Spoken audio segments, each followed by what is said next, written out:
Welcome back. That's right. Welcome back. We're glad to see you. It's a new day. Well, it depends on what time you're listening to us, but it is a day, and it is a day that you've been given by God. And today we're kicking off another season of your favorite podcast, Anchored and Devoted. That was such a... You like that pause? Well, I mean, the lead-in just seems anticlimactic, so I figure you must be delivering something big.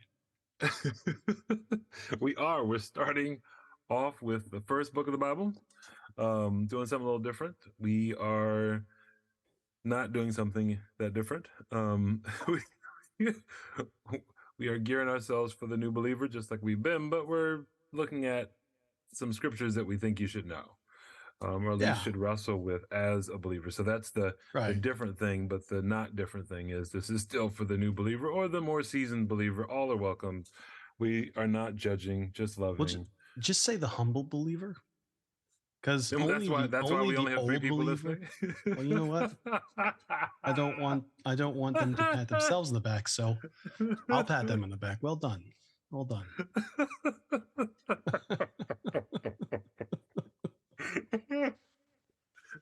This is a cash cow right here. We're gonna start with commercials soon, and cha-ching. The humble, cha-ching. Only the humble listen.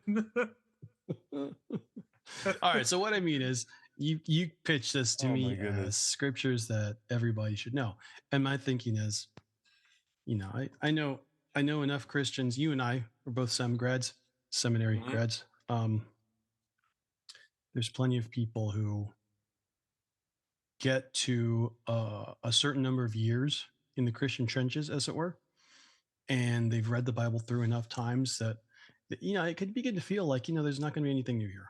Like, like I'm not gonna. What can you teach me? Show me something, Grams. Like, what do you got that I haven't already seen? And I don't know. That's not my experience. My experience is that those people typically get a lot of things wrong. And the longer I go, the more I find that I don't know and that I don't understand. And I think it's the crazy thing about being a Christian. The amazing thing about God is that he's revealed himself in such a way that is simple enough that any child can get it, like fully. And yet it is deep enough that the wisest of us could never plumb it fully. So you get lost in it. Yep. So let's do that. Yes. We're looking at Genesis 1:1. What scriptures should everybody know? Why should everybody know Genesis 1:1? Well, we should post a list. We should. I'm not saying we don't. I actually got the other day, I meant to tell you, a list from another dude's podcast where he sent me a list of all the upcoming episodes. I was like, oh, that's pretty smart. So we might have to do that by the end of the season. We'll see. Sounds like someone's got some OCD they're working with. Send us your address. We'll mail it to you. That's right. So we're doing Genesis 1:1. It's first verse in the Bible, first book of the Bible. It's, at least for me, it's one of those things where the beginning definitely tells you direction. The beginning, it's the first step. And so I think Genesis 1:1 is where we should begin. I mean, we'll look at some other verses in Genesis, but I think 1:1 is where we should start. Cool? Sounds good. Okay, let's do this. Genesis, are we doing the Pete and repeat? Are we doing that? No, not this season or next season or any other season, because that's the other podcast that we do. That's right. So Pete will take us. In the beginning, God created the heavens and the earth. There it is. Boom. Boom. That's the first verse. I know you thought there was more. Here it again. Yep. In the beginning, God created the heavens and the earth. No, really, Jeremy thought there was more. I was like, doesn't it go on? Doesn't it go on to say? And Dave's like, no, that's verse 2. I'm like, wow, my stinking memory. There's enough here to pause with, to know that you have to acknowledge that there's a God. In our culture, we are so busy with so many other things. We often assume that we are God. There's a book I'm reading right now called Gospel Fluency, and in the first chapter of it, the gentleman Jeff Vanderstelt, calls everyone an God bless unbeliever. you. And yes, he calls everyone an unbeliever. And in it, that first chapter, and it's fun. I was in a meeting with pastors and other stuff. So everyone's arguing about, well, I'm not an unbeliever. And it's like, well, according to the world, you are, because you don't act like a believer when you're outside the walls. You only act like a believer when you're inside the walls. And for most church members, that's the whopping, what, 45 minutes because we go Right. late and leave early. Um, Right. so, so At least during they that got some time, good coffee while I'm there. that's right. The donut wall. Don't hate it. Um, that's a shout out to a friend. That's all of you. You're all friends. Genesis 1:1 makes it clear that there is a God. The question is, do you believe in him? And is your belief seen in your daily living, not just in your Sunday, oh my goodness, I need to tithe because if I don't, the end of the world will occur, or God needs my money, thinking, or better yet, um, my 3% giving because God doesn't need my money. And I don't realize that he desires relationship. He's creating on purpose. This Right. isn't him just bored, that there actually is reason forward. And we're leaping ahead a little bit, but there's humanity in mind. And so when I look at this Genesis 1:1, he's creating the heavens and earth, knowing that he is not creating just this abstract thing. He is creating beautifully, amazingly, powerfully, fully, with intention is right here. And that to me is, we made jokes earlier, humbling.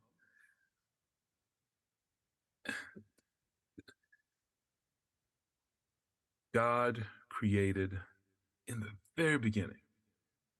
Time is just starting. That's crazy to me. You've got a God who's been in eternity, happy, three in one. Now he's deciding to create. Time begins. It's the beginning. Wow. Okay, I'll stop because I got more, but I want to hear from you. What are you thinking now that Yeah. I've. What are you guys thinking? Here's what I'm thinking. It's really easy to start a book, especially a fantasy or a fable or a myth, and read Mm-hmm. those first three words, once upon a time, Mm. and take from that the implicit understanding, the implicit meaning that this is a a fable. This is a fiction. It's a myth. And I'm not I am not deeply studied in Greek mythology. I know that in some Greek mythology, there is a creation myth that starts the same way in the beginning. Mm-hmm. Um, there are probably some others, whether it's And other religions as Persian well. or Yep. Egyptian that start this way. But when when we come to a verse, when we come to this verse, there are at least three tremendously big implications, four possibly at least, that stand out to me. One is that God reveals himself. We're not told who's speaking here, but this has the narrative voice, right? This is the passive narrator telling us in the beginning, and then introduction, God. There's this introduction to us of this being. And it could stop there. If it stopped there, we would have one introduction and potentially one implication. Because what's missing here is before the beginning, right? You alluded to it, Mm. before the beginning, eternity, Trinity. Okay. We're not going to get that until later. The only thing we can get is that God was there in the beginning. And that has its own implications of, as you said, time begins here. And the implication that we draw from that is time begins here because he determined it would begin here, Mm-hmm. because he popped into existence and time began while he created the heavens and the earth. He was there. And the first thing he did that matters to us is this creation. And that's the second thing. It's not just that he introduces himself, but he reveals himself to us as creator. And as you're indicating as well, not just creator, but artist, craftsman, skilled worker, not force, not destructive, not what we have here is creator. And that's huge to have in the beginning, to have right here at the start, God introducing himself to us. And the primary way that he introduces himself, barring, keeping God out of this for a minute, keeping the idea of God as not something that we're going to look at separately, but the way he introduces himself as, I am the creator, which has its own implications. If he's the creator, then by extension, he is also over all of his creation. He's sovereign. Hey, that's a He big is one right there. it's huge. And Like, all this is wrapped up in what we could easily see as just once upon a time. well, you're hitting on something that, at least for me, is why when we look at Genesis 1:1, we have to pause. If he is creator, then he's in charge. If he's creator, then I don't get to determine all the things that I would like to be in charge of. I don't, let's just step on feet early. I don't get to determine my gender. Let's just put it there. I don't. The creator did, because there is a creator. I don't get to determine my usefulness in life, because there is a creator and he's in charge of that. I don't get to determine my purpose. He made me. I'm dust. Mm-hmm. As much as I would like to be the pastor or the bishop or whatever title, the president, or Grand Poobah. the rich, yeah, the richest billionaire or trillionaire, whatever, that is a God thing. He's the creator.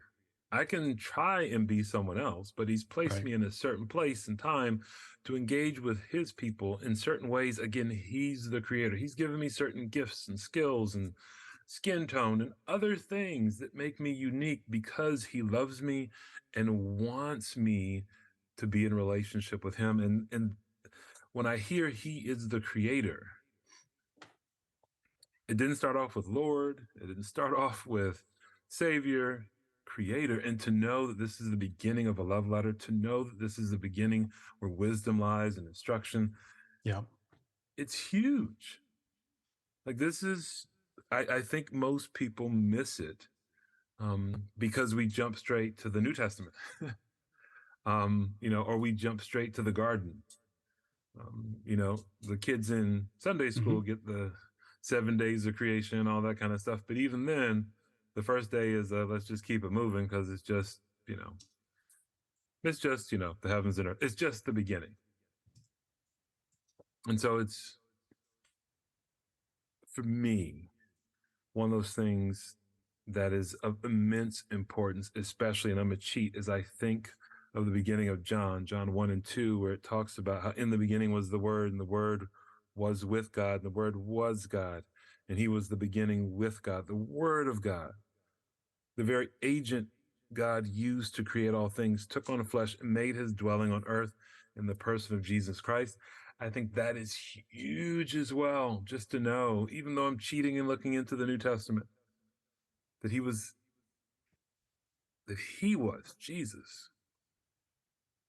was there, like, not playing a back seat. That's huge. Yes, it is. That's, again, goes to the intentionality of, okay, there's more to the story in this one verse than I give it credit for. There's more to my life if I don't look at it in relationship to who he is and understand that he is my creator. He knows me better than I know myself, from the issues of, looking for a spouse, to having a spouse, to having kids, to from not having kids, to job, to what am I going to eat? All those things, he is my creator. I don't need to worry about them. He's the one in charge.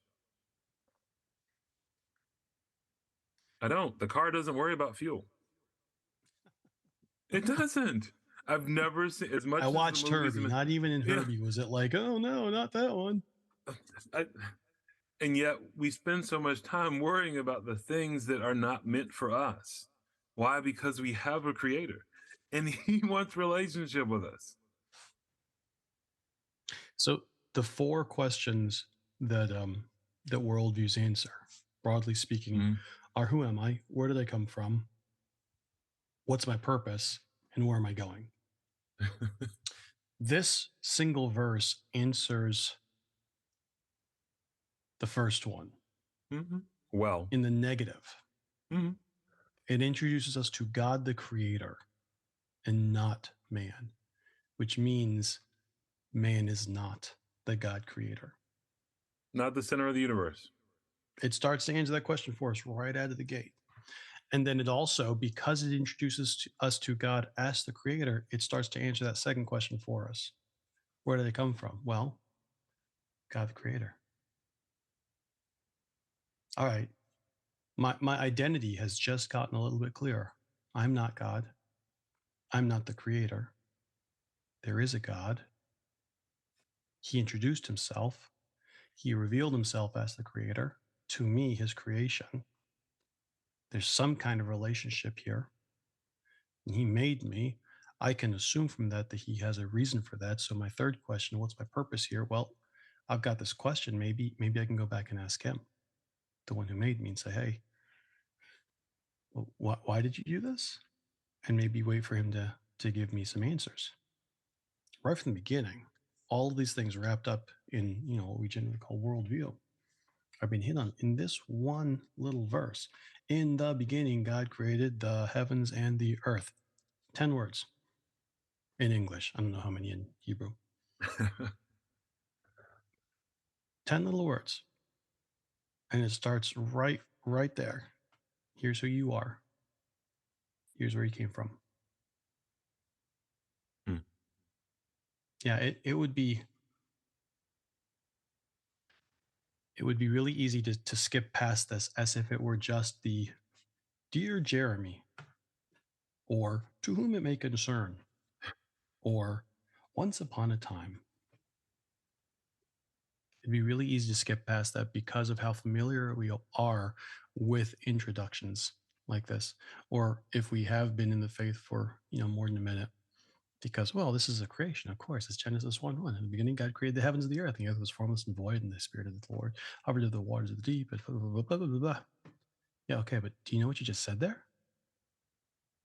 Like, did you stop and look at that? Or do you think that when God speaks, which, by the way, just, kind of newsflash, God spoke and it was created.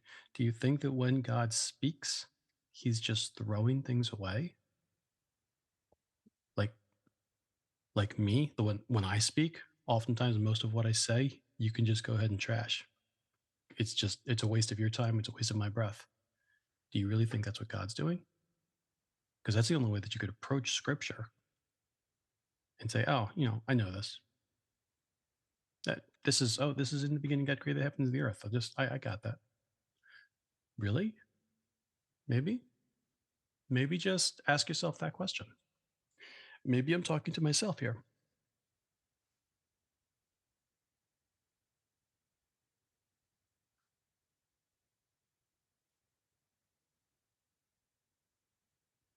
In the beginning, God created the heavens and the earth.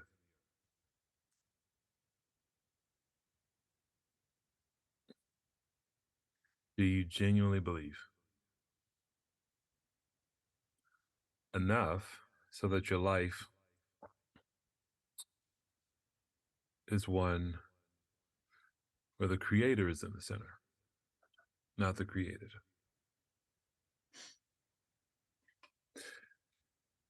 Welcome back. Mm-hmm. Have a good day. This is Anchored and Devoted. We love you. Have a blessed one. Bye-bye.